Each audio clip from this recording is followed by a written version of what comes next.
the thousands of gifts the Hindu community had donated for children and adults across Sandwell. Will the Prime Minister join me in thanking Sevaday, Deepak, Mandu and Reena, who will be joining again this Friday at West Bromwich Sri Krishna Mandir?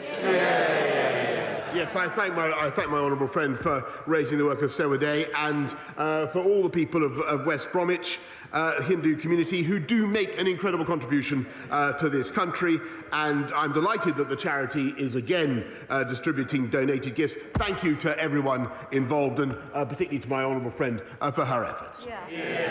We now come to the Leader of the Opposition, Keir Starmer.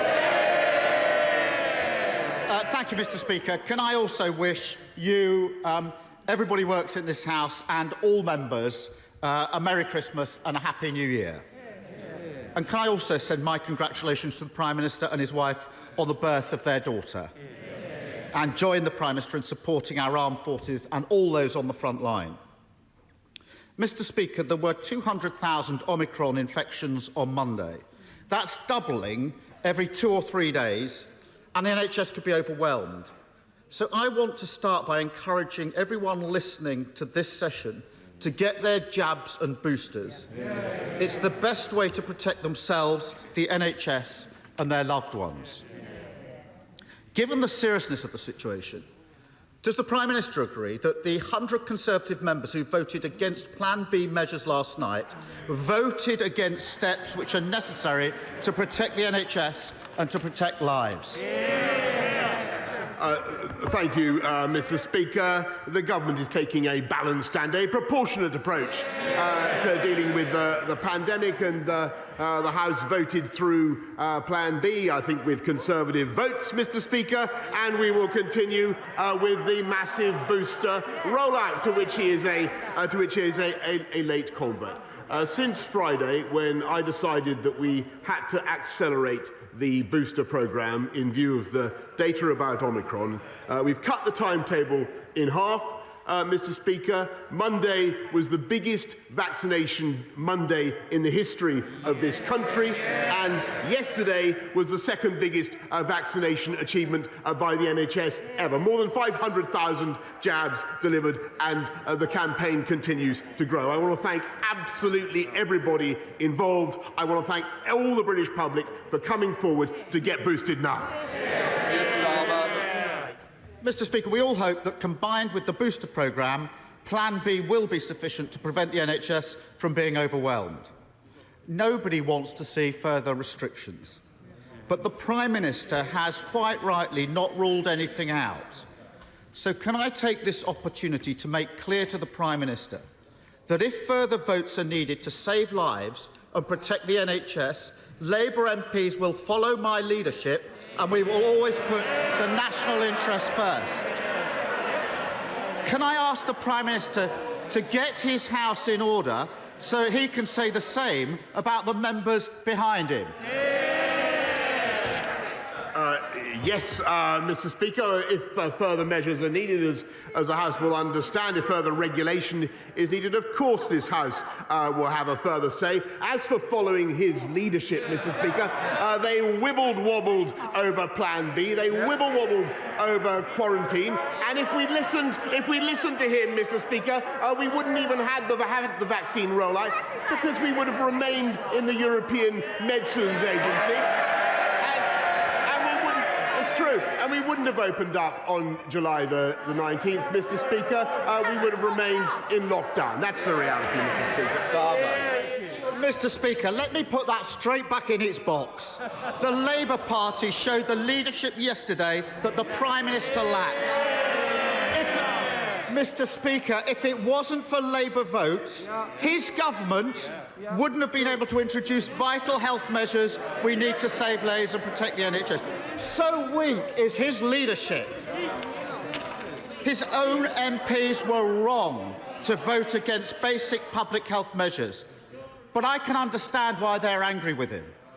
After all, the Health Secretary said this summer that relaxations of restrictions were irreversible. They weren't. Only last week, the government... Order. I've been tempted by both of you a little bit too much. I think it's Christmas. That's the only reason you're going to remain. Keir Starmer. Mr. Speaker, only last week the government was saying Plan B measures were not required. They are. Just like the rail revolution for the North. No one will have to sell their homes for social care, just like no tax rises. It's overpromise after overpromise until reality catches up. Does the Prime Minister understand why his own MPs no longer trust him? Mr. Speaker, there he goes again. He comes to this House pompously claiming that he wants to rise above party politics and support the efforts of the nation in delivering the vaccine rollout, and then he talks endlessly about party politics and plays political games. I think what the people of this country can see is as a result of what this government has done, with the decisions we've taken, the tough decisions that we've taken to deliver which he ducked, Mr. Speaker, to deliver the fastest vaccine rollout in Europe and now the fastest booster rollout. We now have, Mr. Speaker, the fastest growing economy in the G7 and more jobs today, 500,000 more jobs today than there were when the pandemic began. That is Conservative government in action, Mr. Speaker. We deliver, they complain. Mr. Speaker, the only person undermining public confidence is sitting right there. Here's the problem. His MPs are wrong to vote against basic public health measures, but they are not wrong to distrust him.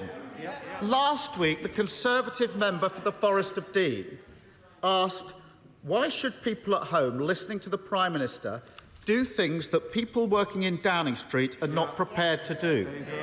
Tory MP. The Conservative member for Shipley last week asked the Prime Minister, can he give me any reason at all why I shouldn't tell my constituents to treat these rules the same way that Downing Street treated these rules last year?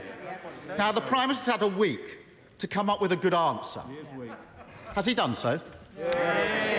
Mr. Speaker, the answer is very, very clear, and it's there in what the public are doing, Mr. Speaker, because they can see that the government is getting on with delivering on their priorities, not just on the economy, Mr. Speaker, but above all on delivering the fastest booster rollout in Europe. And he's fond of these European comparisons, Mr. Speaker, but we've done almost double the percentage of any other European country. We've boosted 86% of the over-80s in this country, 91% of those aged 75 to 79. That is an astonishing achievement, and I think that is what the people of this country are focused on, Mr. Speaker. And rather than the partisan trivia that he continually raises, when frankly he has a case to answer himself. I think that's no, he hasn't come up with a good answer. For weeks now, he claims that no rules were broken. He claims he didn't know what was happening in his own house last Christmas. I don't believe him. His MPs don't believe him, and nor do the British public. He's taking the public for fools, and it's becoming dangerous, because from today, anyone who tests positive for coronavirus faces a second Christmas in isolation. It will be heartbreaking for families across the country. The message from the government has to be, we know that following the rules won't be easy this Christmas, but it is necessary. Can the Prime Minister not see that he has no hope of regaining the moral authority to deliver that difficult message if he cannot be straight with the British public about the rule breaking in Downing Street last Christmas? Mr. Speaker, I've repeatedly answered that question before, and as he knows, a report is being delivered to me by the Cabinet Secretary into exactly what went on. He might explain why there are pictures of him quaffing beer, Mr. Speaker.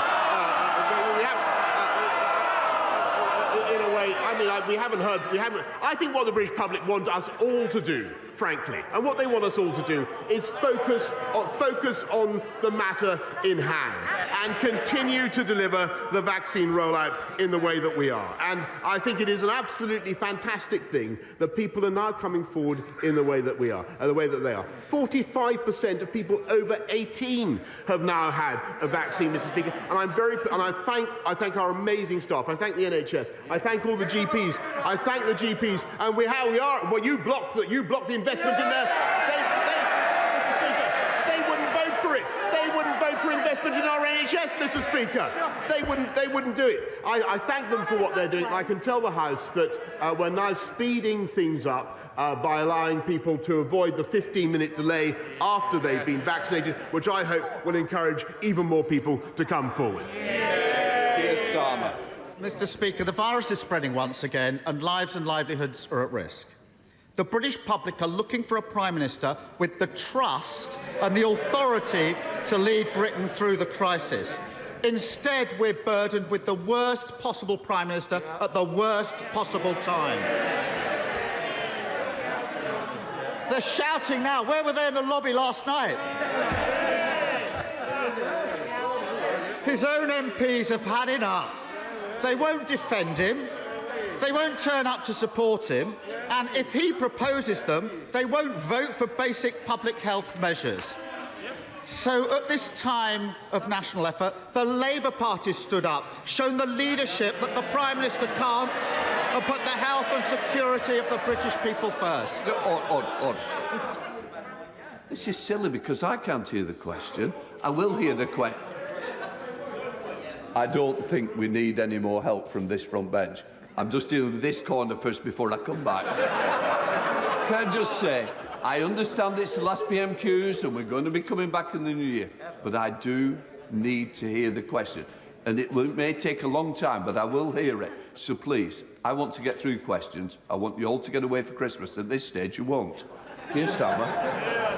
Mr. Speaker, the Prime Minister is so weak that without Labour votes last night, vital public health measures wouldn't have got through. But this country can't... Says it's not true. Oh, God. I haven't got... It's not true.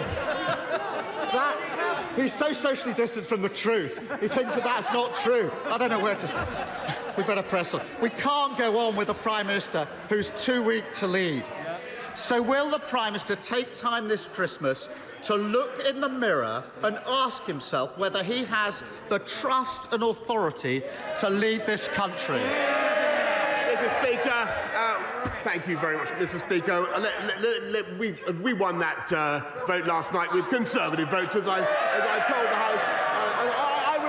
I respect the feelings and I respect the anxieties that colleagues have about... Of course I do. I respect and understand the anxieties, the legitimate anxieties that colleagues have about restrictions on their liberty, but I believe, and on the liberty of people, but I believe that the approach that we're taking is balanced and proportionate and right for this country. And let me tell you, Mr. Speaker, let me tell the House about he talks about leadership, some of the decisions, the tough decisions that I've had to take. I had to decide to stay out of the European ventilator scheme, so we had our own ventilator challenge, which he then ridiculously attacked. I decided to go ahead of the rest of Europe, with the vaccine rollout, Mr. Speaker, which would have been impossible if we'd listened to him. I decided to go ahead with opening up our society and our economy on July the 19th, which he opposed, Mr. Speaker, which he opposed. And frankly, if we'd listened to him, never forget, we would not now have the fastest economic growth of the G7. It's because we took those courageous steps, Mr. Speaker, that we now have 500,000 more people in work now than there were when the pandemic began. And yesterday I saw 1.2 million job vacancies, Mr. Speaker. That is what Conservative governments do. They create employment. They create business opportunities. And above all, Mr. Speaker, we vaccinate, they vacillate. They jabber, we jab. They play party politics, Mr. Speaker, and we get on with the job.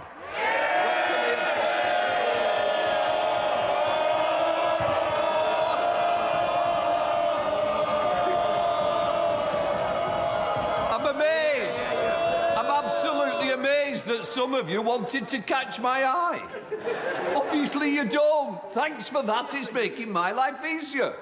So don't be shocked when I wasn't going to put you in for that special question today. Let's come to the man of the moment, Dr. Liam Fox. Thank you, Mr. Speaker. As we look forward to 2022, one of the dates that stands out for me is the 21st of March, which will be International Down Syndrome Day. Yeah. In thanking the government for the support, and indeed thanking all parties in the House for the support for the Down Syndrome Bill, can I ask the Prime Minister if he will give his personal commitment to ensure that we get that bill on the statute book before International Down Syndrome Day, when we will be the first country in the world to do so? We talk about global Britain. It can't just be about trade and diplomacy. It must also be about values. Wouldn't that be a great place for Britain to start? My right honourable friend is a wonderful campaigner on this issue. He's completely right about Down syndrome people. They can have poorer health outcomes. This bill, I know, does aim to improve life outcomes for people with Down syndrome, and we are pleased to support it, and we will do whatever we can to ensure the prompt progress of this bill. We now come to the leader of the SNP, Ian Blackford. Thank you, Mr. Speaker. Can I wish you... It's not a pantomime. Oh, yeah, exactly. Carry on partying. Thank you, Mr. Speaker. Can I wish you, all your staff, all members in the House, a Merry Christmas and a good New Year when it comes, and send my thanks to those in the front line, our emergency service, our armed forces, for everything that they have done to get us through this year.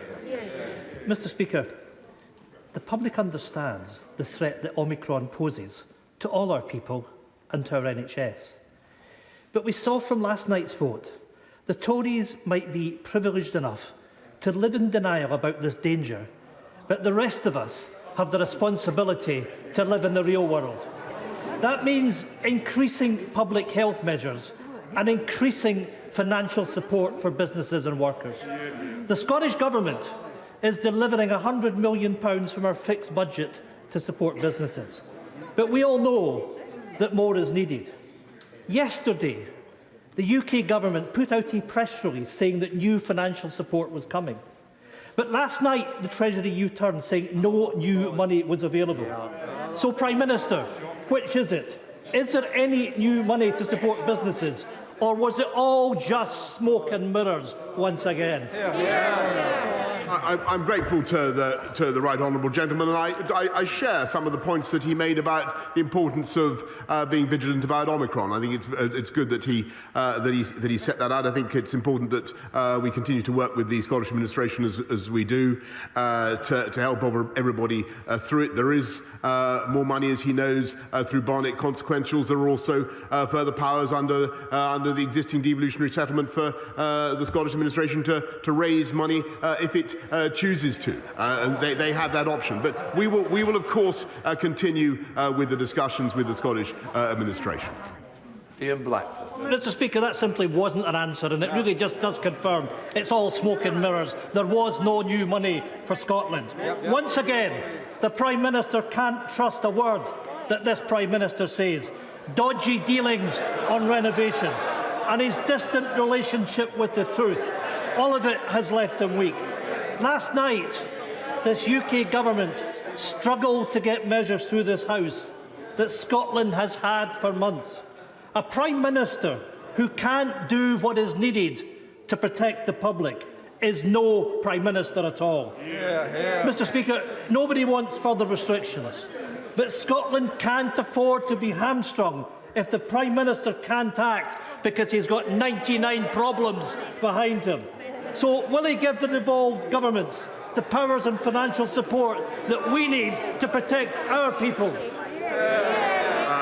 Mr. Speaker, I think we're going to need a bit bigger waistcoat to contain the synthetic indignation of the right honourable gentleman, quite frankly. I can just tell him that there are the powers. The Scottish administration has the powers. But what we've also done, Mr. Speaker, is a record settlement, for Scotland, £41 billion. But I, in all friendship with the right honourable gentleman, who I'm actually quite cordial with behind the scenes, Mr. Speaker, we will work with the Scottish Government to make sure that we get through this thing together.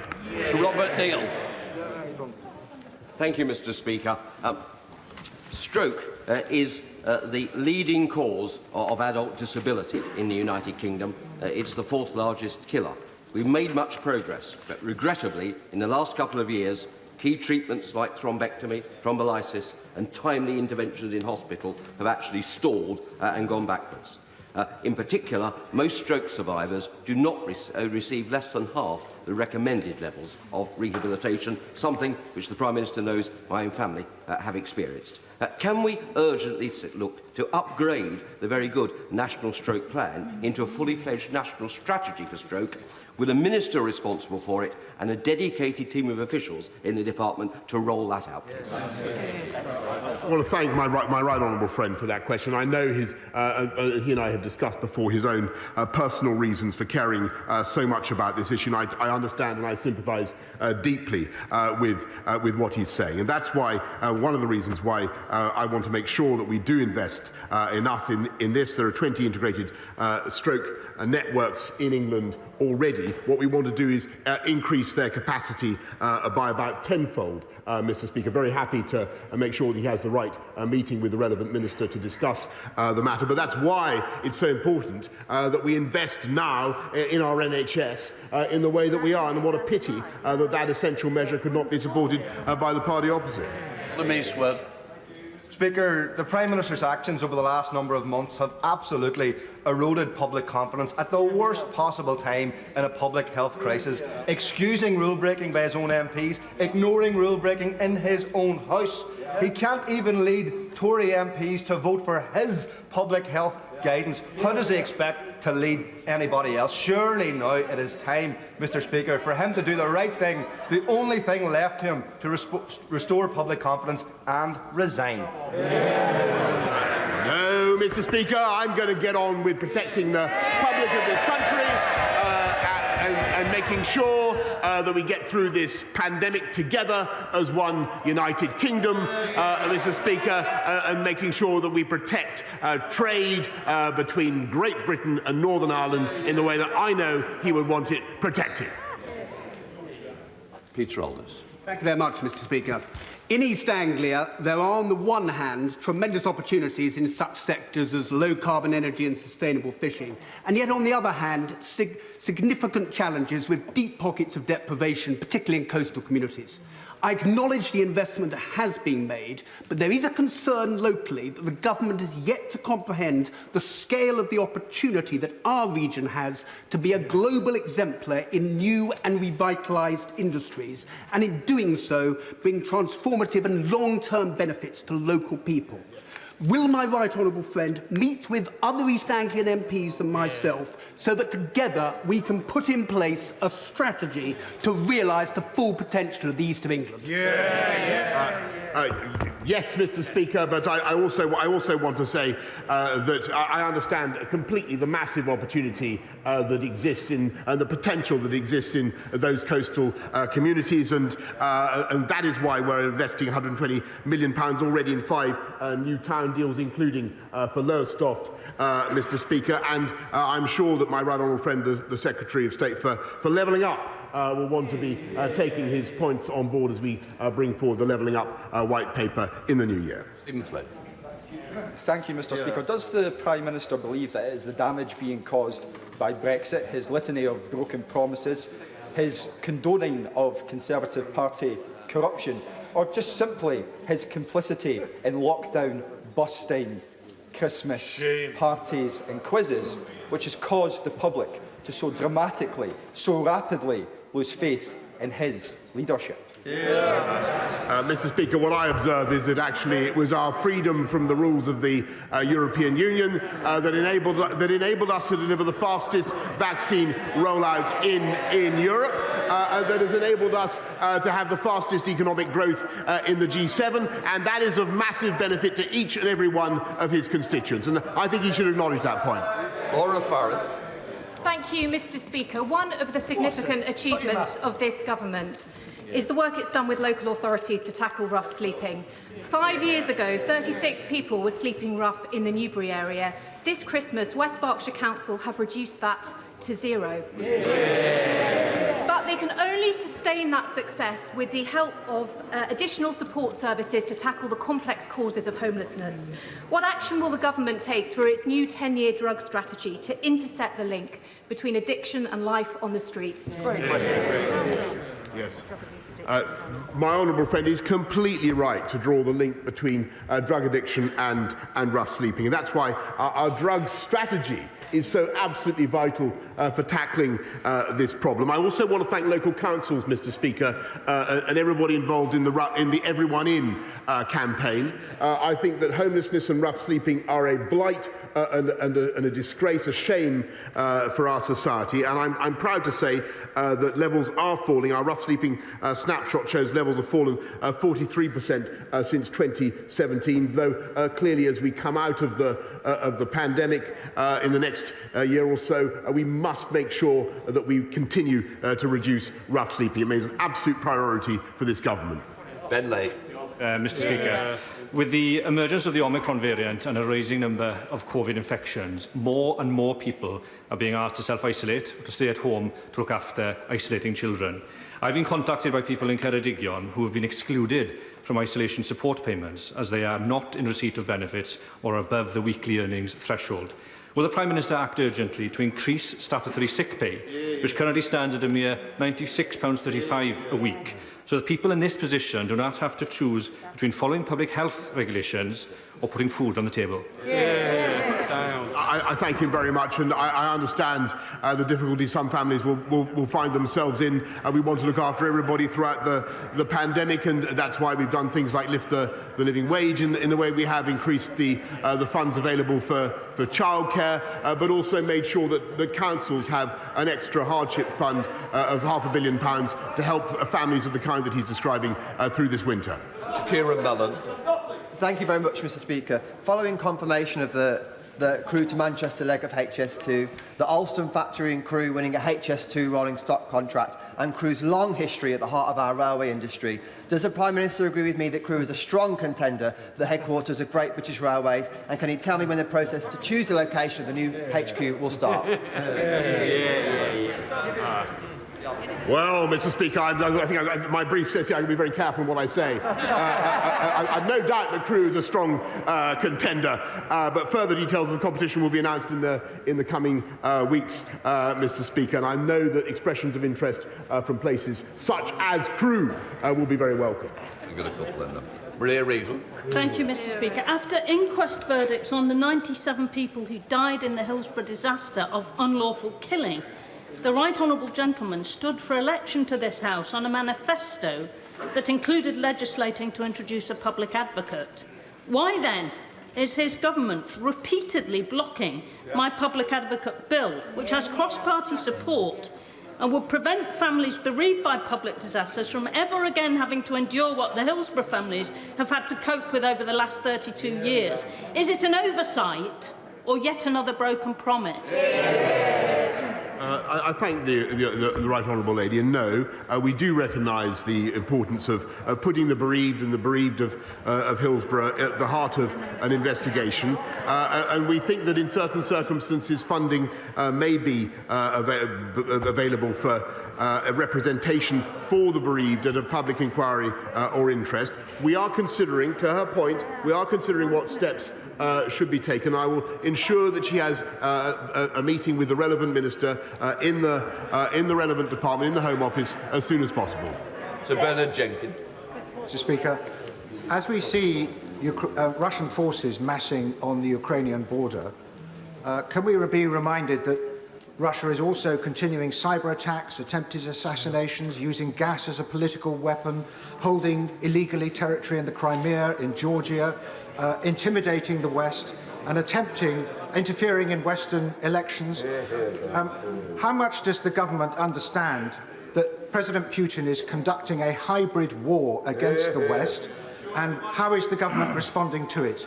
Excellent question. I thank my right honourable friend, and I'm afraid he is absolutely right in what he says, and he's also right to stress the particular urgency of the situation he's right in what he says about hybrid warfare and all the other interventions, but there is a particular crisis that we face on the border with Ukraine, where Russian troops have been massing for some time, as the House knows, and I told President Putin on Monday what I think everybody in the G7 and more widely is agreed, that if Russia were so rash, so mad as to engage in an invasion of sovereign territory of Ukraine, then there would be an extremely tough package of economic sanctions mounted by our allies, mounted by the UK and our friends around the world.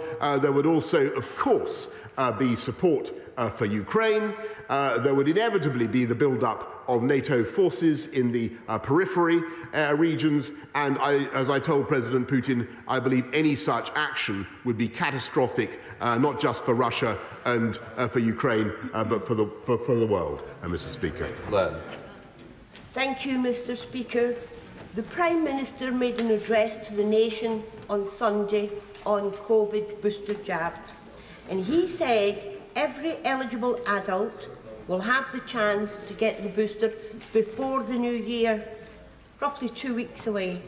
However, the Health Secretary and our national health leaders have said otherwise.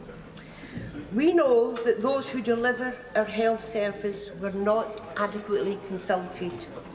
The infrastructure to deliver was not prepared. Isn't this going to be yet another broken promise, Prime Minister? Mr. Speaker, yes, this is a massive national effort. Yes, it will be incredibly hard to achieve. But do I believe that our NHS, our GPs, our volunteers can do it? Yes, I do, Mr. Speaker. And I think that's the spirit in which she and the whole House should approach it. And rather than taking that approach, Mr. Speaker, can I advise all the Labour benches and all colleagues around this House to tell our constituents to get boosted now. Tom Tugudar. Speaker, I very much welcome my right honourable friend's answer to a question just a moment ago and his emphasis on global Britain and partnership in standing up to autocracies. Will he therefore share the concern that I have about the reports I've just got from the Foreign Office that there is a staff cut of 10% across the board? How is this compatible with global Britain?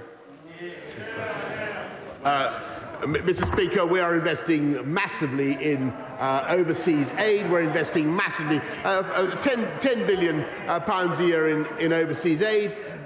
This country is spending, I think, we are the biggest spender in Europe. Overseas, 54 billion. If you look at what we're doing on aid, on the Foreign Office, on defence, we are the biggest spender on overseas activities of any country in Europe. And I know he's an expert on foreign affairs, Mr. Speaker, but I can tell him that the recent information that has trickled into his ears is, I'm assured by my right honourable friend, the Foreign Secretary, fake news. Ruth Cambray. Thank you, Mr. Speaker. Transport for London faces serious financial difficulties solely due to the pandemic causing the collapse in fares income. The emergency COVID funding to TfL expires the day after tomorrow. Prior to the pandemic, the Mayor of London spent 4 years improving TfL's finances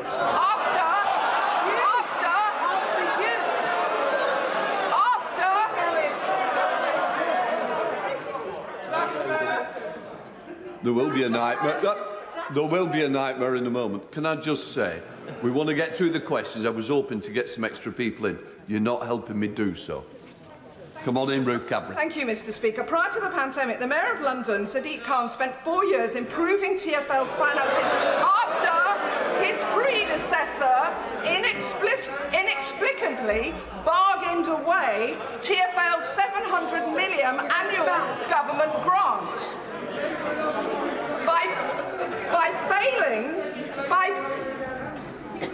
By failing to meet the Mayor on extending the emergency COVID grant, this government is putting the city's economy and environment at risk. Rail companies have had additional support.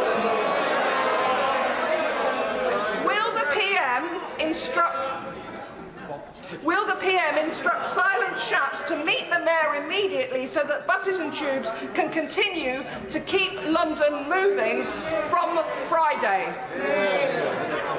Mr. Speaker, this happens to be one of the subjects I probably know more about than anybody else in this House. I can tell her that when I was Mayor and I was Chairman of Transport for London, we had our finances in balance because I ran a responsible fares policy. When I left the mayoralty, we had Crossrail in surplus and we had our reserves in surplus. What happened actually was that the Labour Mayor of London embarked on a reckless, unfunded fares policy, that cutting fares recklessly so as to leave a huge black hole in Transport for London's finances. And yes, Mr. Speaker, we have the greatest capitals. I'm not going to dissent from and we will, of course, help the stricken Labour difficulties in any way that we can, but blame lies fairly and squarely with City Hall. Thank you, Mr. Speaker. I'd like to wish all of our constituents for all across the country a Merry Christmas and a safe 2022. What matters to my Sedgefield constituents, though, is jobs, jobs, jobs. Would the PM join me in congratulating Hitachi and Alstom in securing the HS2 rolling stock contract, which is a tremendous vote of confidence in the people of Newton Aycliffe and Sedgefield? And could I ask him to encourage the Secretary of State for Transport to confirm that the feasibility study for Furriel Station approved his earliest convenience so we can get on with levelling up, building back better for Furriel, Bishop Midland, Sedgefield and the Cornford?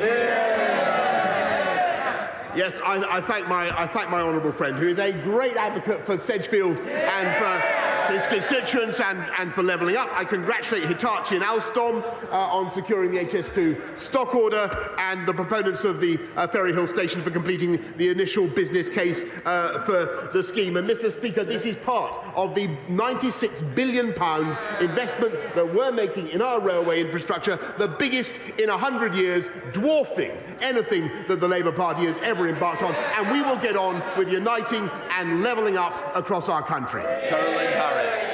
Thank you, Mr. Speaker. I'm sure the Prime Minister would like to thank me for assisting him, as he was unaware of last year's and been kept in the dark about last year's festivities, with my assistance in lighting the Christmas tree in Downing Street this year. Unlike the Prime Minister, I am not in the dark as to what my staff are doing this year. We are serving and delivering over 1,000 hampers and gifts to families across Swansea East to make sure they get across Swansea, that they get a Christmas. Will the Prime Minister please join me in congratulating and thanking everyone involved in Everyone Deserves a Christmas, and if he would like to come and light a tree in my constituency, I'll ensure there's one available for him. Can I say it's one of the nicest things somebody said to me from the benches opposite for a long time, Mr. Speaker, and I do want to thank and congratulate everybody in her constituency who's helping to bring hampers to those who need it this Christmas. It's a wonderful thing. Thank you, Mr. Speaker. My thoughts, and I'm sure the thoughts of the whole House, are with those who loved Star Hobson, who was brutally murdered by a monster whilst Star's evil mother allowed this to happen in Keighley. The court heard that numerous referrals were made to Bradford Council's Children's Services months in advance of Star's murder, but they were not taken seriously. In fact, the case was closed. The Prime Minister will be aware that this is the latest of a long list of failings at Bradford Council's Children's Services, where political correctness appears to have been put before the welfare of children. I have no confidence in Bradford Council's leadership to deliver children's services. And since the death of Star, I am pleased that the government has sent in a commissioner to oversee. Sorry, I'm very bothered with going into sub judice. It is very, very serious, and I don't want to cause a real problem. I would say for the Prime Minister, if he could answer without getting any further details. I think we've gone a little bit too far into what the case is at the moment. Prime Minister. Mr. Speaker, I'm grateful for your direction. I would just want to say that I think the whole House will once again be filled with incredulity at the cruelty of people who could perpetrate a child killing like this, but also sadness and bewilderment that it could not have been prevented. And this we will appoint, as my honourable friend knows, appoint a commissioner to assess the relevant council, Bradford's capability and capacity to improve on their findings, and they will report on their handling. They will report in January. But this will also feed in to the report that we've commissioned on the death of Arthur Labinjo Hughes. And I say to those who are responsible in the authorities concerned that we will not hesitate to remove service control if that is what is necessary to drive the improvements that we need to see. That comes to the end. We're going to go to you, Hughes. Can I just wish everybody a wonderful Christmas, and let's have a peaceful New Year to everybody. Thank you. Yeah. Well, Prime Minister's questions there coming to an end when Sir Keir Starmer basically honed in on the Prime Minister's integrity and whether he could be trusted to run the country, saying he's socially distanced from the truth. With me, Beth Rigby, what do you make of that? Well, Keir Starmer, very critical there of the Prime Minister. He sees the vulnerability. He went in on attack. He told the PM he had to get his house in order so that MPs will support him if necessary measures are needed in the coming weeks. And he tried to drive a wedge between the Prime Minister and his backbenchers by being quite pointed about those 100 that did rebel, reiterating what he said last night, really, which is that this is a Prime Minister who now can't perform the basic functions of keeping people safe. Well, let's go back to the comments now. This is Robert Halfon, the Chair of the Education Committee, Conservative Chair, asking a question, an urgent question, about preparations for reopening schools in January. Great concerns about ventilation and the safety of pupils and teachers during the pandemic. Robert Halfon, of course, is disabled while he's asking his question sitting down. Thank you, Mr. Speaker. Again, very grateful to you for granting this urgent question on a day when the Schools Minister is out of town. Mr. Speaker, the Government are committed to ensuring schools open in January as normal. The classroom is the very best place for children and young people's development, and we are incredibly grateful to teachers and all education staff for all they have done to maintain face-to-face learning. Protecting education continues to be our absolute priority.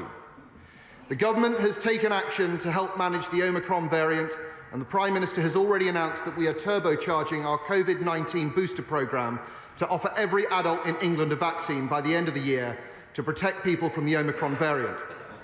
We have set out clear plans for school openings in January, including on-site lateral flow testing on return for secondary school students, continued regular testing at home for the education and childcare sectors, and a comprehensive contingency framework to manage outbreaks. As of 1st December, over 95.2 million tests have been completed across all education settings, and the Government has made over £100 million of funding available to education settings to support with costs. Schools and education settings have a range of measures in place to manage COVID and reduce transmission, including regular testing, additional hygiene practices, increasing ventilation, and procedures for managing confirmed cases. From Tuesday the 14th of December, a new national daily testing of COVID contact policy was introduced.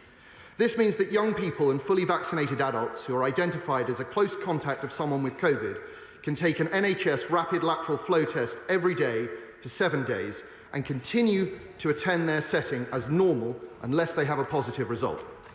We also recommend older students and staff to wear face coverings in communal areas and have supported education settings to improve ventilation. The Government committed to delivering 300,000 CO2 monitors by the end of this term. We have already delivered 329,000, with over 99% of eligible settings receiving monitors. Every child aged 12 and over is eligible to receive the vaccine, and we want to encourage all children and parents to take up this offer as soon as possible, if they haven't already. It is vital, though, that all of us, including parents, carers, teachers, and everyone working in education, goes out as soon as they possibly can to get their booster jab, to protect the NHS, our way of life, and to protect education. Thank you, Mr. Speaker, for granting the question. Despite the heroic efforts of teachers and support staff in Harlow and around the country who've worked tirelessly to keep students learning, the four horsemen of the education apocalypse have been galloping towards our young people in the form of a widening attainment gap, an epidemic of mental health problems, a rise in safeguarding hazards and a loss of life chances. And we know the attainment gap between rich and poor students is getting worse, and children being referred to mental health support services has increased by 62%. We know the damage that school closures bring. 100,000 ghost children are missing entirely, almost entirely, from the school roll. And yesterday, the DfE released new figures showing that over 230,000 children were not in school for COVID-related incidents. The government stated they want to keep schools open, but what is the plan in order to do so? What measures are being taken to ensure that should education staff be required to isolate, there's a network of supply teachers ready to step in? Is additional funding being made available to provide adequate ventilation in schools? The Health Secretary is right to say that we should protect the NHS, but why can't the Department for Education not say we have to protect our children's futures? Why don't we have adverts about that? What mental health support is being given to our young people affected by the pandemic? What assessment is being made of the impact of lost learning for students in critical exam years? There's a nationwide campaign for an army of NHS volunteers, but not for education. Why is a similar army of retired teachers or Ofsted inspectors not being recruited to support schools struggling to cope with staffing requirements? Can we not have the same vision, the same passion, the same resource provision for the education service as we do for the National Health Service? Despite the government's assurances, it seems to me we are moving sadly towards de facto school closures. I urge ministers to prove otherwise. Thank you, Mr. Speaker, and I thank my right honourable friend, the Chair of the Education Select Committee, for his question. I know how much this subject means to him, and I'm sure he'll recognise how much it matters to everyone in the Department for Education. We are absolutely clear that the best place for school children is in school, that the best thing for school children is to have face-to-face teaching, and as the Secretary of State said at the weekend, he will do everything in his power to ensure that that continues. We have a range of work underway in response to this fast-moving situation. Currently, I believe there are 14 hospitalisations from Omicron, that the rate of doubling of cases is about every 2 days.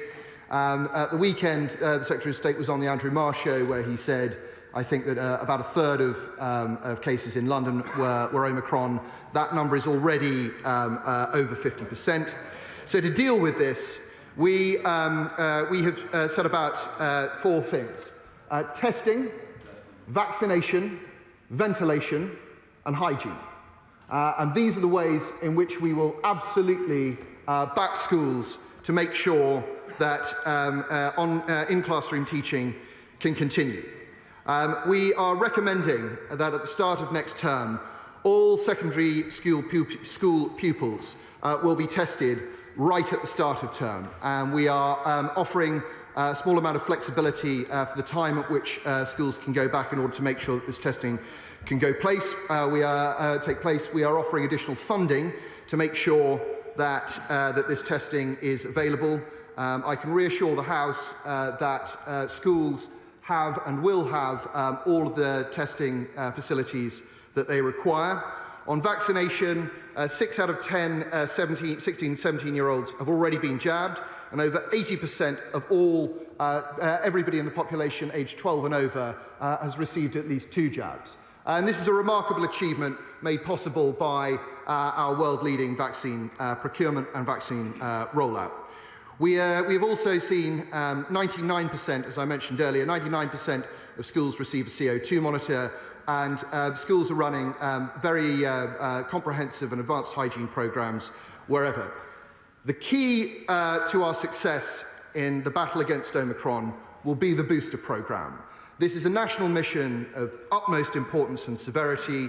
The government is throwing the kitchen sink at making sure that before schools get back, Mr. Speaker, all adults will have had the chance to have their booster. This is the way forward. This is how we maximise our chances for making sure that our children get the world-class education they deserve. We come to Shadow Minister Stephen Morgan. Thank you, Mr. Speaker. I firstly take the opportunity to thank school staff, governors, parents and pupils across the country for their dedication and hard work during a year of unrivalled difficulties. But the government's complacency means we are now in a race against time to protect children's health and education as the Omicron variant spreads. Yesterday's absence figures show 235,000 children now out of school due to COVID, up 13% in the last fortnight. An average of 175,000 children have been out of school every day this term. This ongoing disruption to education comes on top of the average of 115 days of in-person school that pupils missed between March 2020 and July 21. Mr. Speaker, the government has serious questions to answer about why further steps have not been taken to reduce the spread of COVID amongst pupils. We know vaccination and ventilation are vital to these efforts, but ministers are falling short on both. Sage first highlighted the importance of ventilation in schools in May 2020, but 19 months on, the government has failed to act on their advice. Mr. Speaker, there is literally a problem that the government could have fixed while the sun was shining. Instead, their failure to get vaccination measures in place is pushing schools to open windows despite plummeting temperatures while school energy bills rocket. Therefore, will the Minister immediately publish interim findings of the Bradford pilot of air purifiers and work with all schools to implement recommendations from this? On vaccinations, nationally we find that less than half of 12 to 15-year-olds have had a vaccine. Ministers missed their own target to offer everyone in that age group a jab by October and have not set a new one yet. Perhaps most concerningly, the weekly number of jabs administered to 12 to 15-year-olds has dropped by 80% since half-term. Will the Minister commit to deliver a vaccine guarantee so all young people can get their jab by the end of the Christmas holidays? Will he also set out what steps he will take to rapidly ramp up the rollout? Will he adopt Labour's calls for a clear, targeted communications campaign to parents on the benefits of the vaccination, access to pop-up and walk-in clinics, and the mobilisation of volunteers and retired clinicians? Mr. Speaker, staff, children and parents are now entering into their third school year of disruption. Time and time again, this government's failure to plan ahead has left children bearing the brunt of the pandemic. Ministers must stop treating them as an afterthought and act now to avoid chaos next term. Minister. Thank you, Mr. Speaker. Look, I'd like to join the honourable gentleman in his remarks about schools and school staff. We understand that they have, in extremely difficult conditions over the past 18 months, worked enormously hard to do the best for children. I think that it's important to recognise that the work that they have done throughout has made it possible that we are now in a position where we have good and improving rates of vaccination, we have good ventilation, we have good hygiene, and we have good testing in schools. And as I made clear in my answer to the right honourable gentleman from Harlow a moment, these are the key recipes for making sure that schools are in the best position they can be. But the national solution to the Omicron variant must be and can only be boosters. And that's why we need as many people as possible to come forward in the course of the next few weeks and take up the invitation the government has put, and the enormous effort that we are putting in to making sure that vaccine centres are available near people, that there are walk-ins, and that people will be able to step forward and take the protection that they... Well, we're going to stay with this statement on plans for schools in the new year in the face of the COVID pandemic. But that is all from our coverage of Prime Minister's questions for today. Coming up next, Sky News with Jane Secker. Does he agree that the disgraceful campaign of intimidation